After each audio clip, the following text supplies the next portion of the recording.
రామదూతస్య, రాముడు పంపిస్తే వచ్చిన దూత. దూత ఏం చేస్తాడు? ఏమండి మా రాముడు మా రాజుగారు చెప్పారండి, మా రాజుగారు చెప్పిన మాట మీకు చెప్తున్నాను అని హితవాక్యాలు చెప్పమన్నాడు అన్నాడుగా, అవన్నీ చెప్తా. నేను రామ దూతని దాసుని కాబట్టేమో నేను చావగొడతా రామబాణాన్ని కాబట్టి, దూతను కాబట్టి నీ హితవాక్యాలు చెప్తా. హితవాక్యాలు చెప్పిన తర్వాత నువ్వేం చేయాలి? వినాలి. వానరస్య, నేను ఎవరిని? విశేషించి వానరుడును. అంటే నేను అటు రాక్షసుని కాదు, ఇటు మానవుణ్ణి కాదు, వానరుణ్ణి. కాబట్టి నా 3 లక్షణాలు ఉన్నాయి: దూతని, రామదూతని, దాసుని, వానరుణ్ణి. ఈ 3 లక్షణాలు ఉన్నాయి, నీ ఇష్టం అన్నట్టు అని. సర్వాన్ లోకాన్ సుసంహృత్య సభూతాన్ సచరాచరాన్ పునరేవ తథా స్రష్టం శక్తో రామో మహాయశ. ఏమంటున్నాడు తెలుసా? సర్వలోకాన్ని భస్మీపటనం చేయగలుగుతాడు రాముడు. సర్వలోకాన్ని మళ్ళీ సృష్టించగలుగుతాడు, సర్వలోకాన్ని పెంచి సాకగలుగుతాడు. సృష్టి, స్థితి, లయ 3 చేయగలుగుతాడు రాముడు. నీ ఇష్టం. అంటే ఎవరైనా బ్రహ్మ కాదు, విష్ణువు కాదు, మహేశ్వరుడు కాదు, ముగ్గురికి పైన ఉన్నవాడేగా చేయగలిగేది. ఇవి చెప్పాకమ్మా, ఈ 4 రోజులు బట్టి చెప్తూనే ఉన్నాగా పరబ్రహ్మం అంటే ఏంటో అది అని. దానికి విశ్వనాథ సత్యనారాయణ గారు అంటారు, జాగ్రత్త వినండి, పద్యం నేను వివరించను. సృష్టి సమస్తమా అతడి హరించును, సృష్టి సమస్తము అతడి హరించును, కావలనేనియున్ పునఃసృష్టిని చేయును రాముడు హరించును ధాత్రి. హరించునంటే సృష్టిస్తాడు, పెంచుతాడు, హరిస్తాడు. భరించు ధాత్రి విస్పష్టముగాగా ఆతని ప్రసాదము లోక చెయ్యంబు మన్కి ఏ ఇష్టి సమస్తమూలమగు ఈశ్వరుడు అతని సృష్టి అవుజుమి. ఈ సర్వం ఎవరి సృష్టి? ఆ రాముడిదే.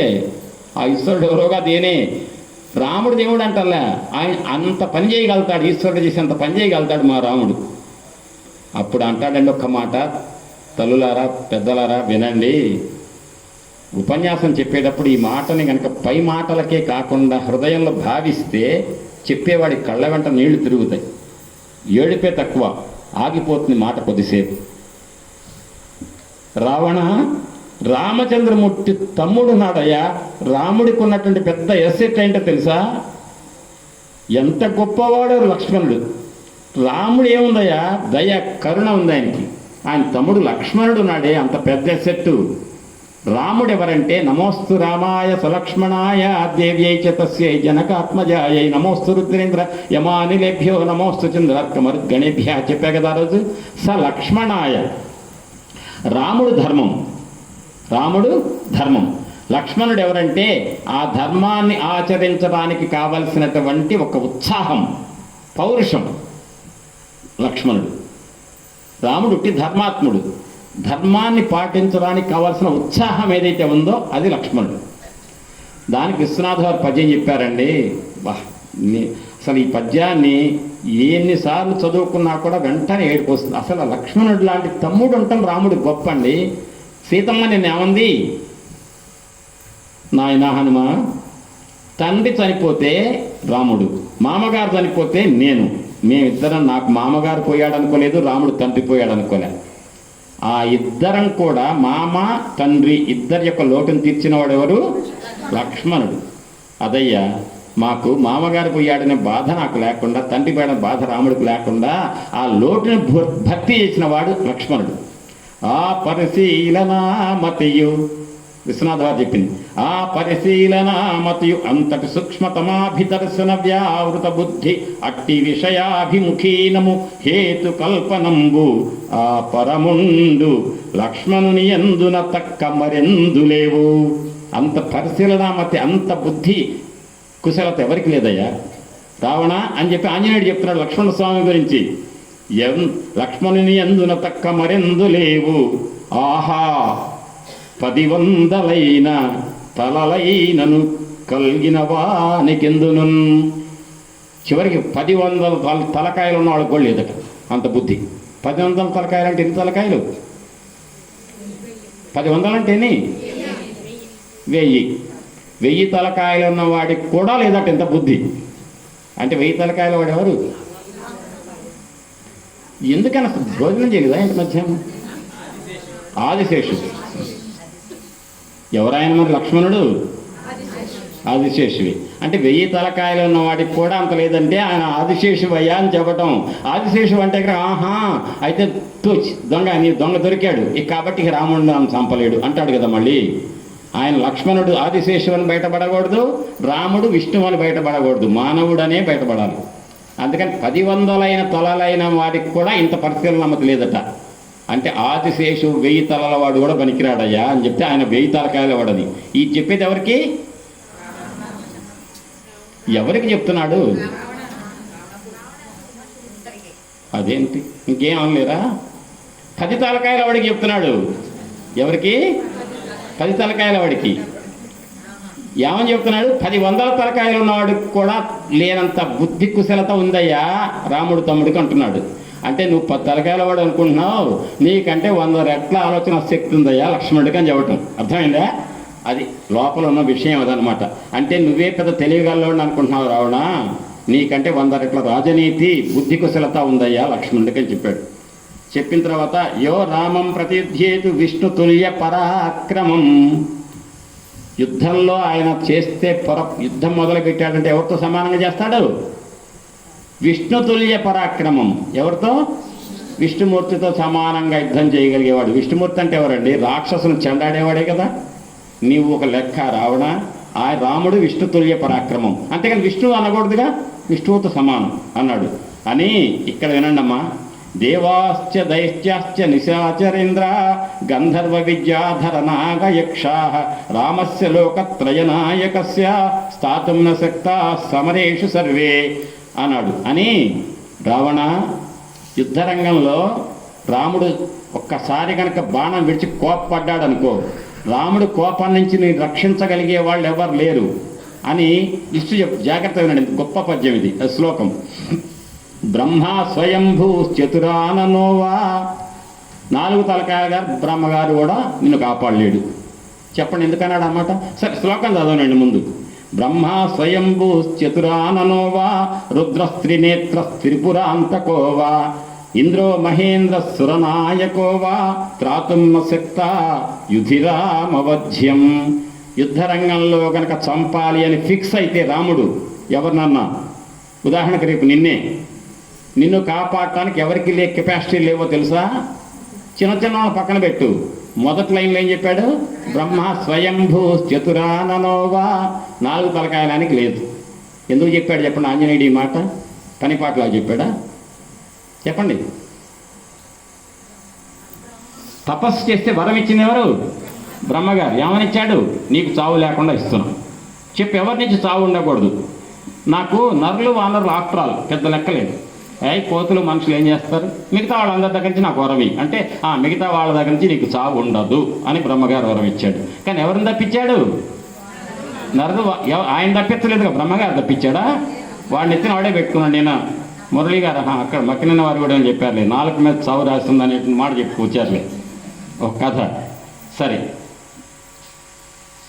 ఆ చావు నరుడు వానరుడి నుంచి నాకేం భయం లేదని అన్నవాడు రావణుడే కదా.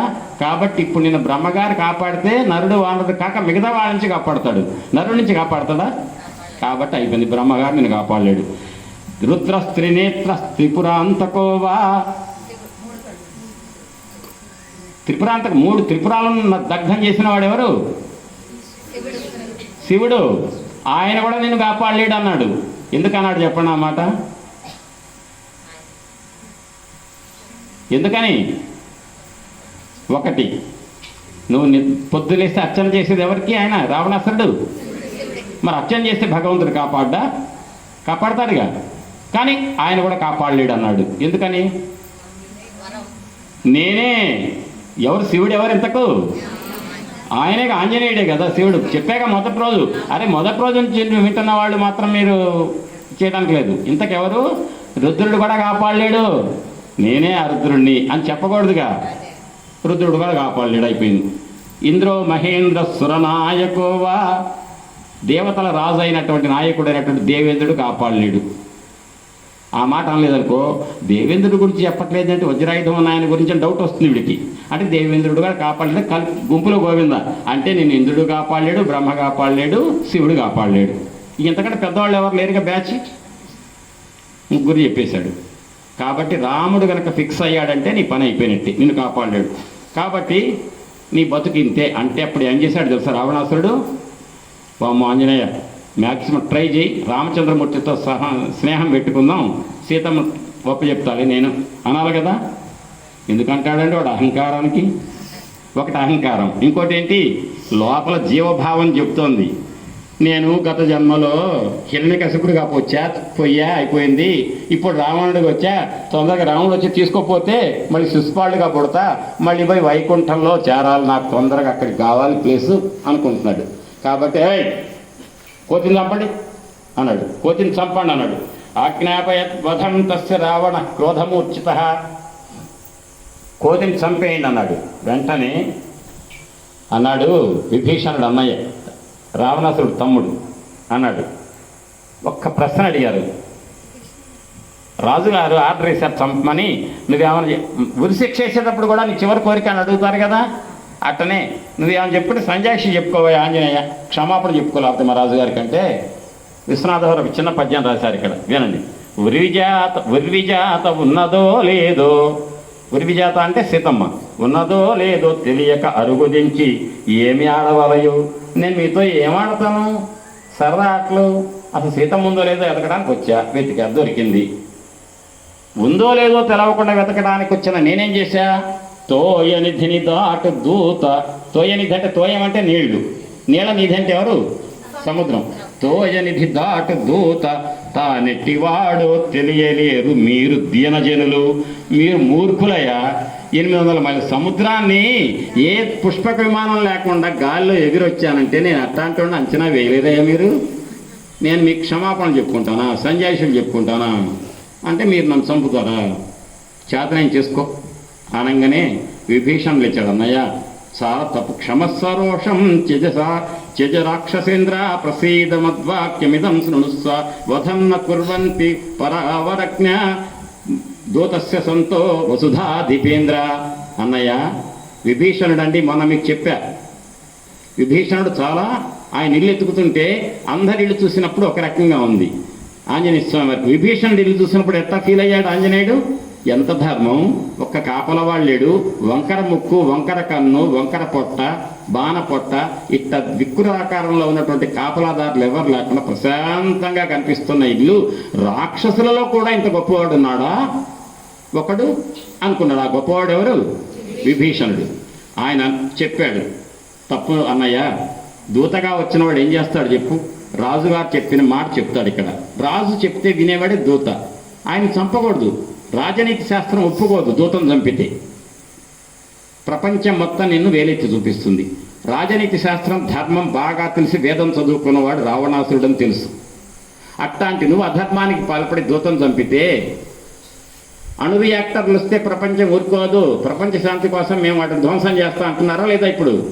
అట్టనే దూతను చంపినటువంటి అన్యాయం కనుక చేస్తే నేనైతే లోకం మెచ్చదు, నేను తప్పుపడుతుంది అంటే, తమ్ముడా నువ్వు చెప్పొద్దు, వాడు దూతలాగా మాట్లాడలేదు, వాడు ఏమన్నాడు బెదిరిస్తున్నాడు, పైగా నేను సీతమని తెచ్చిపెట్టుకుంటే ఆ సీతతో మాట్లాడాడు, నాకు ఇష్టాన్ని ప్రమదావనాన్ని ధ్వంసం చేశాడు, ఇంకా వాడిని నేను స్పేర్ చేయాలి, చంపేయాల్సిందే అంటే ఎంత చెప్పినా వింటలే రావణుడు. విభీషణుడు తెలియగలడు కదా, ఇదంతా ఈయనంటున్నాడు ఆంజనేయుడు, వీడొకడు దొరికాడుగా మనకు, ధర్మం మాట్లాడేవాడు దొరికాడే అని ఆశ్చర్యంగా చూస్తున్నాడు ఆంజనేయుడు. విభీషణుడు అన్నట్ట ఎంత చెప్పినా రావణాసురుడు సమస్య లేదు, చంపాల్సిందే అంటున్నాడు. అనే నాకు అర్థం కాలేదు, చంపకుండా దూతని వధించడానికి, దూతని చంపినంత శిక్ష వేయాలంటే ఒక మార్గం ఉంది, అది చెప్తా, ఆ మార్గం చెయ్యి, చంపొద్దు అంటే ఏం తమ్ముడు ఎదురు చెప్పు అంటే, అరే నీ యొక్క వైభవం, నీ టీవీ, నీ రాజరికం, నీకున్న సేన, నీ దగ్గర ఉన్న సైన్యం బలగం, వీడి జోలికి రావణాసురుడు జోలికి వస్తే ఒప్పుకోడు, ఈ శిక్ష పడుతుంది అని తెలవాలి రాముడి కంటే. ఎవడో పోవాలిగా అక్కడికి, ఎవరు పోయి చెప్తారు, ఈయనే పోవాలి. మరి ఈయన చంపితే ఎవరు పోతారు అన్నయ్య, అప్పుడు రాముడికి భయం ఎట్టబడుతుంది. రాముడు గడగడ అంటే నీ వైభవం గురించి తెలవాలి కాబట్టి వానరుడిని చంపొద్దు. మరి ఏం చేయాలి? దూతని చంపకుండా శరీరంలో ఒక భాగాన్ని కట్ చేసి అంగవైకల్యం చేస్తే చంపినంత. భాగవతంలో కూడా చెప్తారు ఒకటి, అది ఇప్పుడు టైం వేస్ట్ అవుతుంది చెప్పలేను. ఆ రకంగా అంగవైకల్యం సృష్టిస్తే చాలు అన్నట్ట అని చెప్పగానే రావణాసురుడు అన్నట్ట కోతులకు ఆ అందాన్ని ఇచ్చేదేంటి కాబట్టి కపీనాం కిలలాంగూలం ఇష్టం భవతి భూషణం. ఆ భూషణం అంటే అలంకారం. కపీనాం కిలలాంగూలం ఇష్టం భవతి భూషణం తదస్య దీప్యతాం శీఘ్రం తేన దగ్ధేన గచ్చతు. ఈ కోతి తోక తగలబెట్టండి అన్నాడు రావణాసురుడు. తమ్ముడు చెప్పాడుగా, ఒకటేంటి దూతం చంపితే లోకం తిడుతుంది, ఆ అపవాదొద్దు. రెండవది మరి రామచంద్రమూర్తి గడగడలాడాలిగా. ఈవిడి తోక తగలబెడితే మొండి తోకతో వెళ్ళి చెప్పి నా బతుకింతే నన్ను తగలబెట్టారు తోక అని చెబితే అప్పుడు రాముడు గడగడలాడి రావణాసుర అయితే ఇందులో సీతమ్మ దగ్గర పెట్టుకుని నేను ఇంకొక ఆమెను చేసుకుంటానని రాముడు భయపడాలి. అది వీడి ఆలోచన.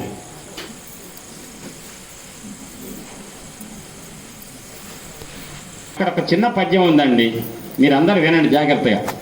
విశ్వనాథ సత్యనారాయణ గారు ఒక పద్యం రాశారు. ఏమన్నాడు తెలుసా?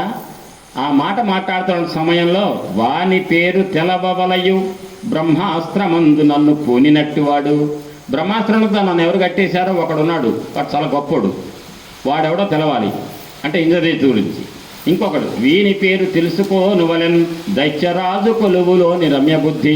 అంటే ఇంత దుర్మార్గుడైన రాక్షసుడు కొలువులో కూడా నీతి నియమాలతో ఉన్నాడు ఒకడున్నాడు, ఈయన పేరు తెలుసుకోవాలి. అంటే ఇద్దరు గురించే తెలుసుకోవాలనుకున్నాడు, రాముడి దగ్గర చెప్పాలనుకున్నాడు.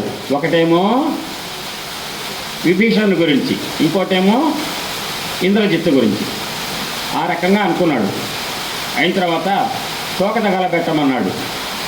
తోక తగలబెట్టమంటే రాక్షసులంతా ఇళ్లలో పోయి పాక చీరలన్నీ తీసి నూనె ముంచి తెచ్చి తోకకు చుట్టారట. రావణాసురుడు ఏం ఆజ్ఞ చేశాడు? మీరు ఈ కోతికి తోకకు నిప్పు పెట్టి ఊరంతా చెప్పండి, కోడళ్లలో తిరణాల ఊరేగింపు చేయండి. మళ్ళీ ఎవడన్నా కనుక లంక మీదకి ఎవడన్నా వస్తే వాళ్ళకి ఇదే గతి అని చెప్పండి అని చెప్పి ఊరంతా తిరణాల తిప్పమన్నట్ట. అనగానే రాక్షసులంతా నూనె గొడ్డలు చుట్టారు, తోక నిండా చుట్టి బాగా చుట్టి నిప్పంటించారు. ఈ సంగతి ఒక రాక్షసి పోయి సీత నిన్న ఇంత పొద్దున నీతో కిచకిచలు ఆడింది కోతి ఒకటి, ఎర్రమూర్తి కోతి. ఆ కోతి ఎవరు చెట్లు ఎరగ కొట్టిందంటే అంటే నాకేం తెలుసు, పాము నడకలు పాములకే తెలుస్తాయి, రాక్షసుల బుద్ధి రాక్షసులకే తెలుస్తున్నాను అవే. ఆ ఎర్రమూర్తి కోతికి మా రావణాసురుడు తోకకు నిప్పు పెట్టించాడు అనగానే ఆనాడు రావణాసురుడు సీతమ్మని ఎత్తుకొచ్చిన రోజున బాధ ఎంత పడిందో అంత బాధపడిందట సీతమ్మ. బాధపడి అగ్నిదేవుణ్ణి ప్రార్థించిందట సీతమ్మ. ఎట్లా ప్రార్థించిందో పెద్దలారా వినండి. 3 శ్లోకాలు. ఈ 3 శ్లోకాలు కూడా పిల్లలకు జ్వరం బాగా వస్తే తగ్గాలంటే తల్లి ఒడిలో పడుకోబెట్టుకొని ఈ 3 శ్లోకాలని కనుక కంఠోపాఠం చేసి చదివితే ఉష్ణోగ్రత తగ్గుతుందటండి. ఎందుకంటే ఆంజనేయ స్వామి వారి తోకకు నిప్పుంటే అగ్నిదేవుని సీతమ్మ ప్రార్థిస్తే ఆ ప్రార్థనని విన్నటువంటి అగ్ని మన్నించల. అమ్మా నువ్వు అన్న తర్వాత నీ దగ్గర అంత ధర్మం ఉంటే నేనేం చేస్తా అని చెప్పి అగ్ని తోక మీద ఉండి కూడా లేనట్టుగా ఐసు పెట్టినట్టుగా చల్లగా ఉందట ఆంజనేయుడికి. అంటే తోక మీద ఉన్న నిప్పు యొక్క బాధ తగలకుండా అగ్నిదేవుణ్ణి శాసించింది ఎవరు? సీతమ్మ. ఆ శ్లోకాలు చెప్తానండి. యద్యస్తి పతి శుశ్రూష యద్యస్తి చరితం తపః యది చాస్తి ఏక పత్నీత్వం సీతో భవ హనుమతః యది కించిత్ అనుక్రోశః తస్య మయ్యస్తి ధీమతః యది వా భాగ్యశేషో మే సీతో భవ హనుమతః యది మాం వృత్త సంపన్నాం తత్సమాగమలాలసాం స విజానాతి ధర్మాత్మా సీతో భవ హనుమతః. ఇవి 3 శ్లోకాలు. ఇంకొకటి ఉంది. యది మాం తారయే దార్య సుగ్రీవ సత్యసంగర అస్మాత్ దుఃఖాం సంరోధాత్ సీతో భవ హనుమతః. సీతో భవ హనుమతః అంటే హనుమంతుడికి శీతలంగా ఉంచండి, చల్లగా. అంటే అగ్నిదేవు ఆంజనేయ స్వామి తోక మీద నిప్పు పెట్టగానే నీళ్లు పడుతున్నాయి. మేము ఒప్పుకోమని ప్రకృతే ఆంజనేయ స్వామి తోక మీద నిప్పని మీరు మాటలు మాట్లాడితే మేము ఊరుకుంటామా అని ప్రకృతి నీళ్ళనే గురిపించింది, ఆ అగ్ని ఉండటానికి లేదని.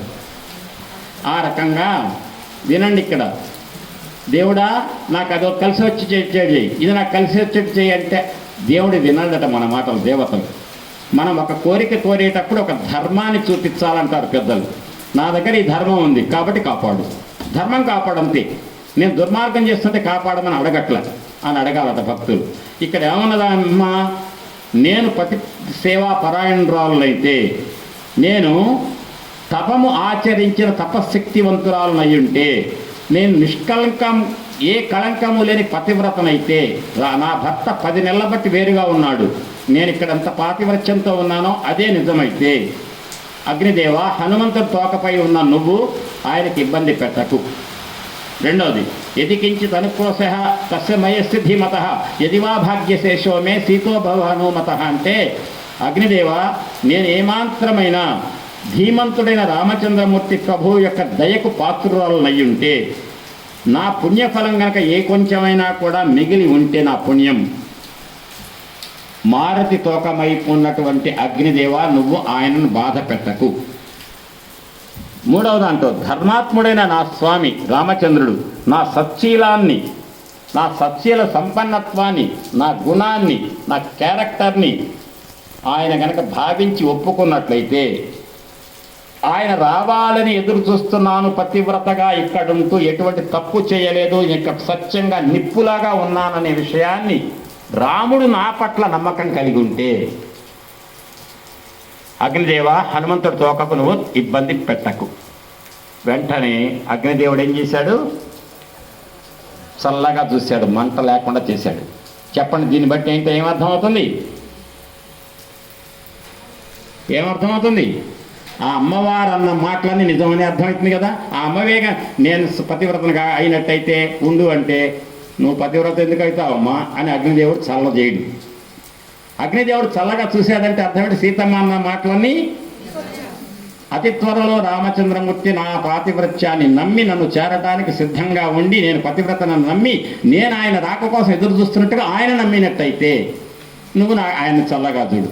చల్లగా చూసింది అంటే సీతమ్మ చెప్పినవన్నీ నిజమనే కదా జరగబోతున్నాయని అర్థం. ఆ రకంగా దేవతను ప్రార్థించేటప్పుడు అట్ట ప్రార్థించాలన్నారు. ఇక హనుమజ్జనకశ్చాపి పుచ్ఛానులయుతో అనిలః వవౌ వీచిందట. ఎట్లా? స్వాస్థ్యకరో దేవ్యా పరాలయ అనిల శీతల, చల్లటి గాలి వీచిందట. ఇప్పటిదాకా మీరు నేను ఒక్కనే చలిగాలంటే భయపడేది. మా సత్యనారాయణ గారు వచ్చేటప్పుడు అన్నారు, ఇవాళ ఉపదీసేస్తే ఉంది గుళ్ళో అని. ఆ ఉపదీయకుండా చల్లగాలి కోసం వర్షం వచ్చింది. వర్షం వస్తే నాకు ఇబ్బంది, మీకు హాయి. అక్కడ ఆంజనేయ స్వామి తోక మీద కూడా చల్లటి గాలి వీచిందట. అప్పుడు శిశిరస్యేవ సంపాతో లాంగోలాగ్రే ప్రతిష్ఠిత అథవా అతజిదం వ్యక్తం అదృష్టం ప్లవతామయ. మంచు ముక్క పెట్టినట్టుగా చల్లగా ఫీలయ్యాట ఆంజనేయుడు. రామ ప్రభావాదాశ్చర్యం పర్వత సరితాంపతో యది తావ సముద్రస్య మైనాకస్య ధీమత రామార్థం సంభ్రమస్తాదృ హిమగ్ని నకరిష్యతి. ఇక్కడ ఒక్క మాట చెప్పేస్తా వినండి. రామచంద్రమూర్తి కార్యం మీద నేను సీత వెతకడానికి వస్తుంటే సముద్రంలో మైనాకుడే వచ్చి నాకు కాస్త విశ్రాంతి తీసుకోమని పర్వతం అంటే అగ్ని ఇవ్వదా? తోడ్పాటు సహకరించదా? ఎవరన్నది? పర్వతం అంటే భూమి. పంచభూతాలు ఏంటి? భూమి, నీరు, అగ్ని, వాయువు, ఆకాశం. అంతే కదా. వచ్చేటప్పుడు ఎవరు సహకరించారు? పర్వతం. తర్వాత ఇంకెవరు కృతజ్ఞత తీర్చుకోవడానికి ఆ మైనాకుని పంపించింది ఎవరు? సముద్రం. అంటే ఎవరు? నీరు. భూమి నీరు అయిపోయినాయి కదా, సహకరించారుగా. వచ్చేటప్పుడు మీకు మాట చెప్పే 7వ రోజు ఉపన్యాసంలో గుర్తు తెచ్చుకోండి అడుగుతా అన్నా. వస్తుంటే ఆంజనేయ స్వామి వారికి ఇబ్బంది కలగకుండా సహకరించిన ఇంకొక పెద్ద ఆయన ఎవరు? వాయు చల్లటి గాలి వీచాడని చెప్పా. అంతే కదా. ఇంకెవరు? సూర్య భగవానుడు చల్లటి కిరణాలు ఇస్తూ ఆయనకి చెమట పట్టకుండా అంటూ కూడా ఒక జోకేశా. నాకు ఇవాళ ఫ్యాన్ పెట్టినట్టుగా మురళి గారు చెమట రాకుండా, అక్కడ సూర్య భగవానుడు కూడా ఆంజనేయుడికి చెమట రాకుండా చల్లటి కిరణాలు ప్రసారం చేశాడు అన్నానా? అంటే ఇప్పటివరకు ఆంజనేయుడికి ఎవరు సహకరించింది? భూమి, నీరు, వాయువు, సూర్యుడు. ఇప్పుడు ఎవరు సహకరించారు? అగ్ని. ఎన్నైనా పంచభూతాలలో 4 అయినాయా? లెక్క తేడా వస్తే చెప్పండి 4. ఇంకొకటేంటి మిగిలింది? ఆకాశం. వచ్చేటప్పుడు ఆంజనేయ స్వామి వారు ఆకాశంలో వస్తుంటే ఆయన ప్రయాణం చేసేదే ఆకాశంలో ఉన్నాయి. రోడ్డు మీద వెళ్ళే బస్సులకు ఎవరు సహకరించాలి? చెట్లు పడకుండా ఉండాలి, గుంటలు లేకుండా ఉండాలి. ఆకాశంలో ప్రయాణించే వాళ్ళకి ఎవరు సహకరించాలి? ఆకాశమే.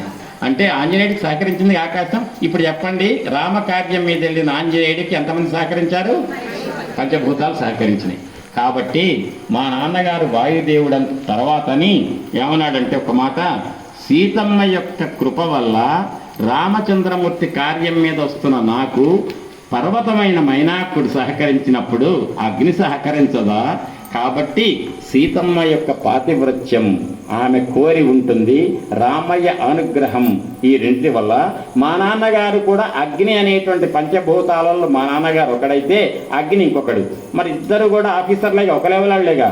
మరి మా నాన్నగారు ఫలానా మా నాన్న వాయువు, ఆయన ఫ్రెండేగా అగ్ని, పంచభూతాలలో తోటివాడేగా అన్నట్టుగా నా మీద కాస్త జాలి చూపించాడు అని చెప్పి అన్నాడండి ఆంజనేయుడు. అంతే తప్ప నేను వచ్చాను మామూలుని కాదు, నా తోకకు నిప్పు పెడితే మంట పుడుతుందా అనలా, నా గొప్ప అనలా ఆంజనేయుడు.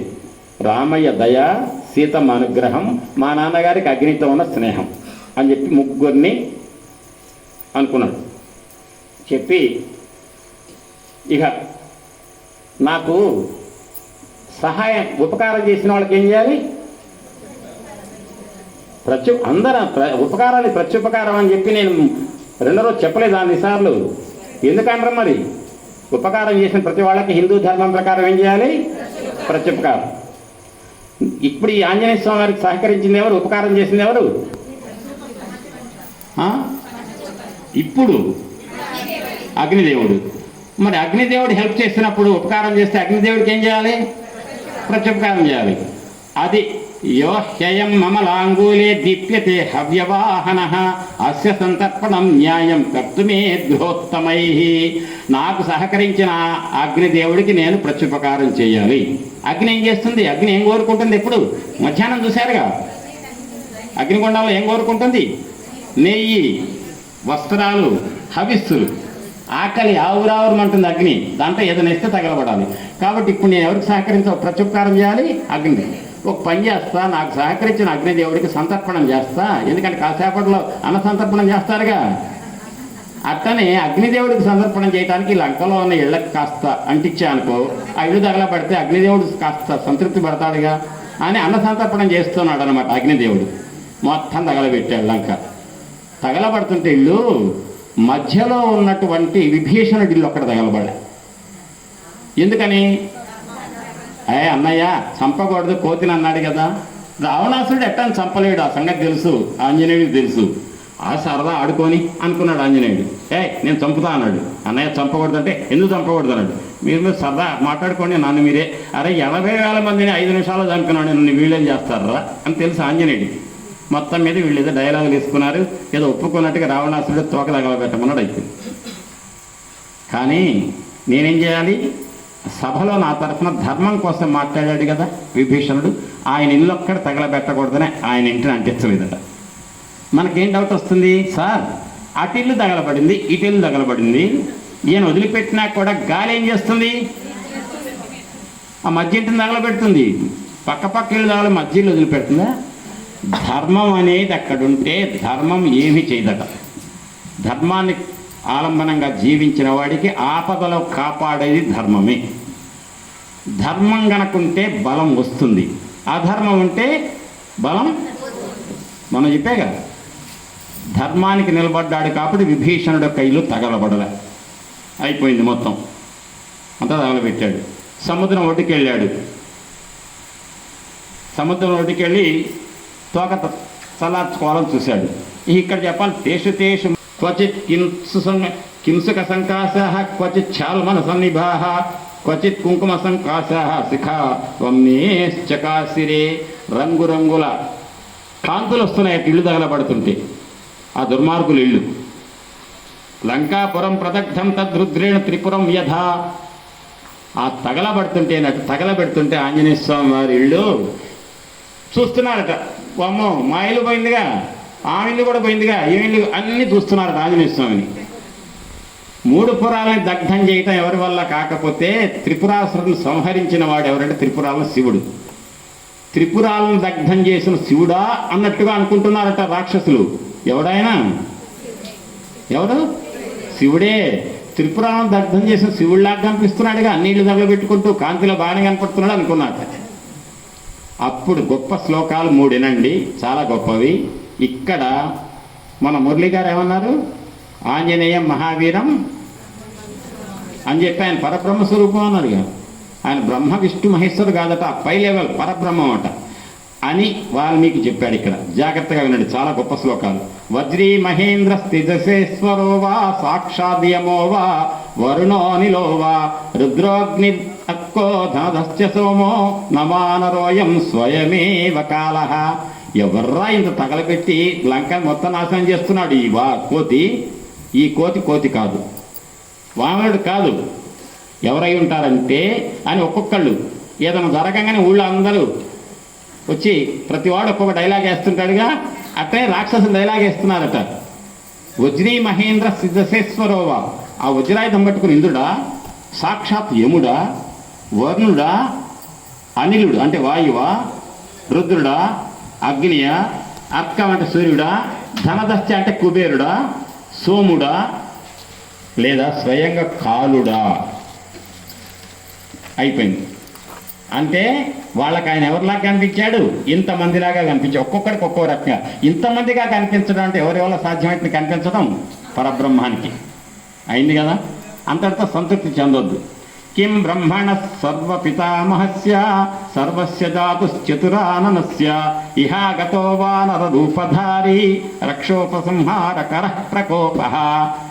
బ్రహ్మనైన నేను వరమిస్తే హాయిగా రాజ్యం చేసుకొని బతక్క, వీడు దుర్మార్గుడు, వేదానికి వ్యతిరేకంగా దేవతలు హింసిస్తాడా అని కోపంతో ఒకళ్ళ బ్రహ్మదేవుడే దిగొచ్చాడా అని బ్రహ్మగారా అనుకున్నారు. అంటే ఆ ఆంజనేయుల్లో బ్రహ్మ కూడా కనపడ్డాడు, రుద్రుడు కనపడ్డాడు. ఇక్కడ చూడండి. కిం వైష్ణవం వా కపిరూపమిచ్చ రక్షో వినాశాయ పరం సుదేజ విష్ణువా. అయిపోయింది. ఈ చివరి 2 లైన్లు అండి గొప్పవి, వినండి ఎంత గొప్పదో. ఇప్పుడు ఈ భగవద్గీత చదివి వాళ్ళు చెప్పాలి. అనంతమవ్యక్తమచింత్యమేకం అనండి ఒకసారి. అనంతం అవ్యక్తం అచింత్యం ఏకం స్వమాయయా సాంప్రదం ఆగతం వా. సాంప్రదం అంటే ఇప్పుడు. ఎవరట వచ్చినాయన? ఎంత గొప్పదంటే ఈయన పరబ్రహ్మ అని చెప్పాడండి వాల్మీకి. జాగ్రత్తగా వినండి. అనంతం, ఆయన ఎంత అనంతుడు, ఆయనకు అవధి లేదు, ఆయన్ని మనం ఊహించలేము. ఊహించలేనివాడు ఎవరు? అనంతుడు ఎవరు? పరబ్రహ్మం. అవ్యక్తం, వ్యక్తం చేయలేము, పరబ్రహ్మమే కదా. అచింత్యం, మనస్సుకు కూడా అందాడు. అందుకే మీరేమంటారు? వందే గురు పదద్వంద్వం అవాం మానసగోచరం రక్త సుఖ ప్రభామిశ్రం అతర్క్యం త్రైపురం మహః అంటారు. అంటే వందే గురు పదద్వంద్వం అవాం మానసగోచరం, వాక్కుకి మనస్సుకు అందడట గురువు. గురువు ఎవరు? పరబ్రహ్మమే. అందుకే మీరేమంటారు? గురు బ్రహ్మ గురుర్విష్ణు గురుర్దేవో మహేశ్వర గురు సాక్షాత్. అంటే గురువే పరబ్రహ్మం. అంటే పరబ్రహ్మమే గురువుగా వస్తాడు అని అర్థం. అర్థమైందండి? ఒక గురువుగా మన దగ్గరికి వచ్చి మనకు బోధిస్తున్నాడు అంటే పరబ్రహ్మం యొక్క ప్రతినిధి. ఇక్కడ ఏమన్నాడు? అనంతం అవ్యక్తం అచింత్యం. మీరు అన్నారుగా మీ నోటితోటి. అనంతం, అవ్యక్తం, అనంతుడు, ఆయనకి అంతం లేదు, అసలు ఆయన ఊహించలేము. అవ్యక్తం, వ్యక్తం లేదు ఆయనకి, ఇట్టుంటాడని చెప్పలేము. నిరాకార నిరంజన పరబ్రహ్మ తత్వం. అచింత్యం, చింత చేయటానికి కూడా మనస్సుకు అందడు. ఏకం, ఏకం అద్వితీయం బ్రహ్మ, ఒక్కడే. ఆ ఒక్కడే అనేకమయ్యాడు బ్రహ్మ విష్ణు మహేశ్వరులు. ఇప్పుడు చెప్పండి, ఏకం అంటే ఎవరు? ఏకం అంటే ఎవరు? బ్రహ్మ విష్ణు మహేశ్వరులు పై లెవెలోడు, ఆయన పరబ్రహ్మం. ఏకం అన్నారుగా మీరు ఇందాక. ఇప్పుడు స్వమాయ, ఆయన మాయతో. సాంప్రదం ఆగతం వా, ఆయన మాయతోటే ఇప్పుడు ఏమన్నా వచ్చాడా? ఆయన మాయతో. ఆయన మాయతో ఆయన వచ్చేవాడు ఎవరు చెప్పండి? శ్రీ మహావిష్ణువు లేదా పరమేశ్వరుడు అనే పరబ్రహ్మం, అంతే కదా.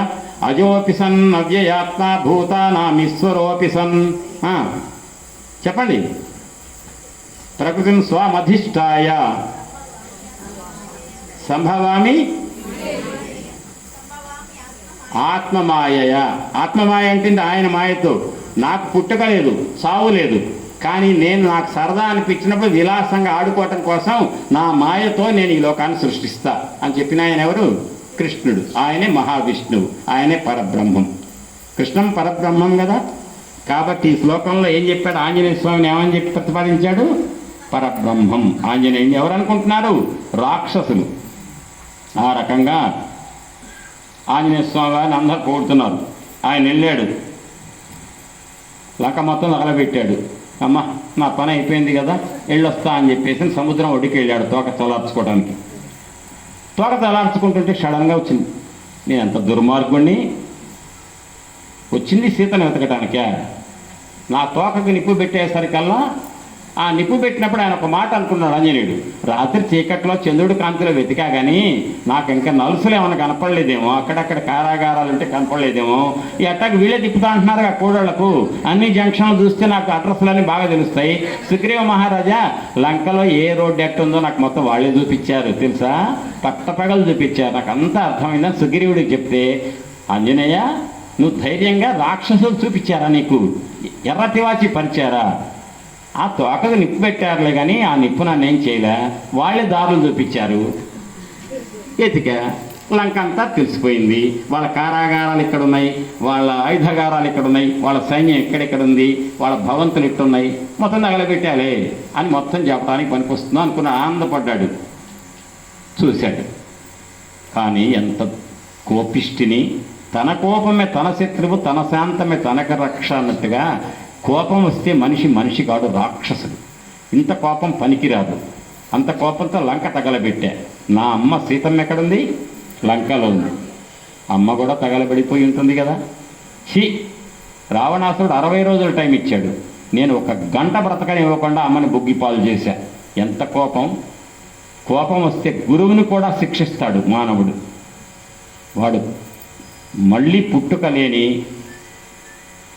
మోక్షం కాదు, మానవ జన్మ కాకుండా హీన జన్మలకు వెళ్తాడు, కోట్ల జన్మలు. అంత పాపానికి ఒడిగట్టేది ఏదంటే ప్రతి మనిషికి కోపమే.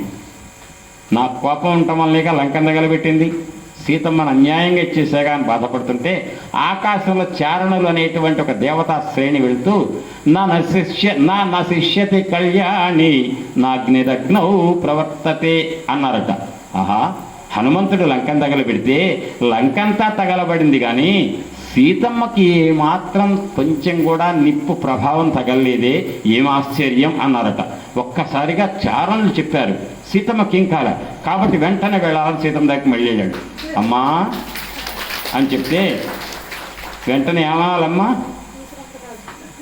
ఏమయ్యా లంకను తగలబెట్టం ఎందుకైనా అర్థం ఉందా? నేను ఇక్కడ ఉన్నా కదా, అంత కోపం పనికిరాదు, కాస్త శాంతం ఉండు అనాలగా. అనలే. భలే తగలబెట్టావు లంక అనలే. ఏమనలే. ఏమందంటే ఆంజనేయ ఒక్క పూట ఎక్కడన్నా ఉండి వెళ్ళరాదా, రేపు వెళ్ళరాదా అన్నట్టు. మళ్ళీ మొదలుపెట్టిన అమ్మ ఎట్లా అనుకుంటే, కాదు ఆంజనేయ, నాకు ఈ ఆకాశంలో ముగ్గురేగా గరుత్మంతుడు నువ్వు వాయుదేవుడే కదా రాగలిగేది, మరి రాముడు లక్ష్మణుడు ఎట్టొస్తారు, వానరులంతా ఎట్టొస్తారు అంటే, అమ్మా మద్విశిష్టాశ్చ తుల్యాశ్చ సంతి తత్రవనవకస అన్నాడు. నహి ప్రకృష్టా ప్రేష్యంతే ఇతరే జనా. సుగ్రీవుడి దగ్గర అందరికంటే చిన్నవాడిని నేను, నాకంటే పై లెవెల్ నాతో సమానం, నాకంటే కిందోడు ఎవరు లేడు. కరెక్ట్ చెప్పావు కదా, ఓకే. మరి రాముడు లక్ష్మణుడు తోకలు లేవుగా ఎట్టొస్తారు? ఇటు రాముడు ఇటు లక్ష్మణుడు ఎక్కుతారు, ఒకేసారి సూర్యచంద్రులు ఉదయించారా అన్నట్టుగా వస్తారు. అటు చెప్పావు కదా ఇందాక. సరే అయితే ఒక రాముడికి ఒక్క మాట చెప్పు, నెల కంటే ఎక్కువ బతకను, నెల కాగానే 31 రోజు పోతా, రాముడు వస్తే బతుకుతా. ఈ అమ్మ ఎన్నిసార్లు చెప్పిన ఇదే చెప్తుంది, ఎంత చెదిరిపోయింది మనస్సు అని. పాపం అమ్మ నమస్కారం తల్లి వెళ్ళొస్తా అంటే వెళ్ళిరా నాయన ఆశీస్సులని ఇచ్చింది. అరిష్ట పర్వతం మీద కాలు పెట్టాడు. అటు వచ్చేటప్పుడు మహేంద్ర పర్వతం, ఇటు నుంచి వెళ్ళేటప్పుడు అరిష్ట పర్వతం. అరిష్ట పర్వతం మీద కాలు పెట్టగానే ఒక్కసారి పర్వతం దిగిపోయిందట. ఎంత దిగింది? భూమి లెవెల్కి వచ్చిందట. 10 యోజనాల విస్తీర్ణం, 30 యోజనాల ఎత్తున్న అరిష్ట పర్వతం మీద ఆంజనేయుడు కాలు పెట్టి ఆకాశంలోకి ఎగురుదామని కాలు ఊనిక చేసి తొక్కితే ఆ పర్వతం భూమి లెవెల్కి వచ్చిందట. అప్పుడు సముద్రం నీళ్లు లంకలోకి వచ్చినాయి. అంతకుముందు రావణాసుడికి అహంకారం ఉండేది. నా లంకకు చుట్టుపక్కల పర్వతాలు ఎవ్వరూ చూడలేరు లోపలికి వస్తే తప్ప. లోపలికి రావాలంటే పుష్పక విమానం, నాకు తప్ప ఎవరికి లేదు. కాబట్టి నా లంక ఎవరు చూడలేరు. నా లంక అంత పర్వతాల మధ్య ఉన్నటువంటి క్షేమం, సుస్థిరమైనటువంటి ప్రాంతం అని ఒక అహంకారం ఉండేదట. ఇప్పుడు ఉత్తర దిక్కు వాళ్ళు చూస్తే లంక కనపడుతున్నట్టు. ఎందుకంటే పర్వతం లేదుగా, అరిష్ట పర్వతం కుంగిపోయిందిగా. కాబట్టి అరిష్ట పర్వతం దానికి అరిష్టం వచ్చిందట. అది వాల్మీకి మహర్షి అనేది. అరిష్ట పర్వతానికే అరిష్టం వచ్చింది ఆంజనేయుడు పదఘట్టన వల్ల అని ఆంజనేయ స్వామి వారు ఆకాశంలో ఎగిరాడు. గరుత్మంతుడు వెళ్ళే కక్షలో బయలుదేరి వెళ్ళాడు. వెళ్తూ పెద్ద సింహనాదం చేశాట. కొద్దిసేపట్లోనే మహేంద్ర పర్వతం దగ్గరికి వెళ్ళి అక్కడికి వెళ్ళిన తర్వాత పెద్ద సింహనాదం చేశాడు. చేసి ఆ నాదం విన్నాట జాంబవంతుడు. వానరులారా, వాళ్ళంతా ఏంటంటే ఆంజనేయుడు పోయాడుగా, సీతమ్మ దొరకలే, మనల్ని ఎట్టయినా సుగ్రీవుడు చంపేది, కాబట్టి ఇంకెన్ని రోజులు బతుకుతామోలే అని అనుకుంటూ తిరుగుతున్నారు అటు ఇటు. ఒక్కసారి ఆంజనేయుడు నాదం వినంగానే ఆ సింహనాదం ఆంజనేయుడు చేశాడంటే సీతను చూడకుండా చెయ్యడు. కాబట్టి అమ్మ చూడబడింది. అమ్మను చూశాడు ఆంజనేయుడు. రండ్రా వానరులారా అంటే ఆ కొమ్మ మీద ఈ కొమ్మ మీద అంతా వచ్చి ఒక్క చోట చేరారట. ఈ లోపల ఆంజనేయ స్వామి వారు వచ్చారు. వచ్చి దిగుతుంటేనే ఆంజనేయుడికి అందరూ నమస్కరించారు. అందరూ పోయి పండ్లు అవి తెచ్చి అర్చన చేసి పూజించారట ఆంజనేయుని. వెంటనే ఆంజనేయ వెళ్ళావు, ఎట్ట జరిగింది ప్రయాణం అంటే, నేను బయలుదేరా కదా, ఆకాశంలో ఎగరంగానే నాకు మహేంద్ర పర్వతం వచ్చింది, ఆ మైనాక్ పర్వతం, అది వస్తే దాన్ని నేను ఏదో అవన్నీ ఎందుకయ్యా, సీతమ్మ చూసావా లేదు చెప్పు అనాలి కదా. అట్లా అనిపించుకోడు ఆంజనేయుడు, ఇంకెవరన్నట్టు అనిపించుకుంటారు. స్ట్రైట్ అవే దృష్టా సీతేతి విక్రాంత సంక్షేపేనన్యవేదయాత్ అన్నాడు. దృష్టా సీతేతి అంటే చూడబడింది సీతమ్మ. సీతమ్మని అంటే సీతమ్మ ఉందా లేదా, సీతమ్మ ఉందా లేదా అని కంగారు పడతారుగా, అట్ట పడబడి ఎదుటి వాళ్ళని కన్ఫ్యూజ్ చేయడు. మన సీరియళ్ళలో ఏం పెడతాడు, దాన్ని ఏదో అంటారు సస్పెన్స్. ఆ సస్పెన్స్ని పెట్టడం అనేది ఒక చెడ్డ అలవాటట. ఎదుటి వాళ్ళ మనసులు కొంతమంది హార్ట్ దెబ్బతింటుంది. అమ్మో బాగా థ్రిల్లర్ సస్పెన్స్ ఇది చూడాలి. ఏమి సస్పెన్స్ ఉంటుందంటే అది ఆరోగ్యం చెడగొట్టేదే సస్పెన్స్. ఆంజనేయుడి దగ్గర సస్పెన్స్లు ఉండవు. సీతమ్మని అంటే ఇంత చెప్పు, సీతమ్మని చూసావా లేదా, ఉందా సీతమ్మ అని ఇవన్నీ కంగారు పడకుండా చూడబడింది సీతమ్మ, చూశాను సీతమ్మను, చూశాను అనగానే అయిపోయి. ఇక నువ్వు తీరిగ్గా చెప్పు ఏం జరిగింది ప్రయాణం ఎట్లా అంటే కూర్చొని మొత్తం చెప్పాట. ఆ చెప్పిందంతా కూడా 171 శ్లోకాల్లో చెప్పారు వాల్మీకి మహర్షి. అందరు వినండి. సుందరకాండలో సుందరకాండది అంటే వెళ్ళిన దగ్గర నుంచి వచ్చిన దాకా జరిగిన ప్రతి క్షణం జరిగిందంతా చెప్పాడు.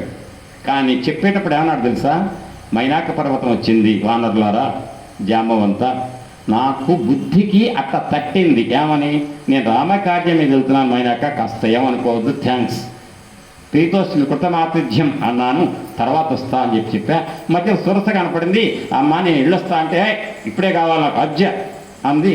తిరువమ్మ అన్న, నేను పెరిగా, ఆమె పెరిగింది, ఆమె 100 యోజనాలు నేను 100 యోజనాలు కాగానే బొట్టని వేలు ఎంత పడవంగాని బుద్ధిమతగ్రగణ్యుడు అట్టి తనకుండా ఆమె వివృతాస్యముదొచ్చి వినిర్గమించి నీ పట్టిన పట్టు చెల్లినది వక్రము చొచ్చిది తిరిగి వచ్చి పట్టితి మేట్టుకోలును కృపంగను మమ్మ నను మహేశ్వరి. చెప్పాక 2వ రోజు